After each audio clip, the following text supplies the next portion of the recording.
Bharat Ratna doctor Babasaheb Ambedkar यांच्या जयंतीनिमित्त अहिल्यानगरमधील भिंगार येथील पंचशील प्रतिष्ठानने गरजू विद्यार्थ्यांना शालेय साहित्याचं वाटप करत प्रेरणादायी उपक्रम राबवल्याबद्दल हरिभूमी प्रतिष्ठानने सागर चाबुकस्वार यांचा गौरव केलाय। आपल्या महाराष्ट्राला महापुरुषांच्या मार्गदर्शक विचारांचा अनमोल वारसा लाभलाय। त्यामुळे आपल्या राज्यानं विविध क्षेत्रात आपले भक्कम स्थान निर्माण केले। महापुरुषांना अभिवादन करताना त्यांच्या विचारांचं आचरण हीच त्यांना खरी दिलेली मानवंदना आहे, असं प्रतिपादन अहिल्यानगर शहर विभागाचे पोलीस उपअधीक्षक अमोल भारती यांनी केले। भिंगार येथील पंचशील प्रतिष्ठानने भारतरत्न डॉक्टर बाबासाहेब आंबेडकर यांच्या जयंतीनिमित्त डीजे ध्वनी क्षेपकाचा अनावश्यक खर्च टाळत गरजू विद्यार्थ्यांना शालेय साहित्याचं वाटप केलं।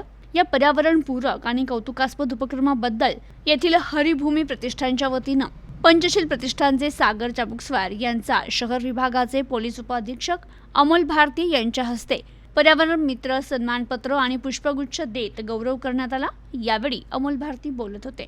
तर पंचशील प्रतिष्ठानने राबवलेल्या ध्वनी प्रदूषण आणि डीजे मुक्त अभिवादन उपक्रमाचं इतर मंडळांनी अनुकरण करावं असं आवाहन यावेळी अमोल भारती यांनी केलं।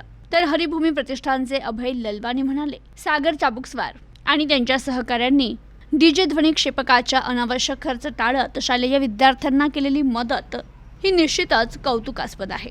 त्यांचे हे प्रेरणादायी कार्य समाजापुढे यावे म्हणून त्यांना पर्यावरण मित्र सन्मानपत्र पुष्पगुच्छ शहर विभागाचे पोलीस उपाधीक्षक अमोल भारती यांच्या हस्ते देत त्यांचा सन्मान करण्यात आलाय।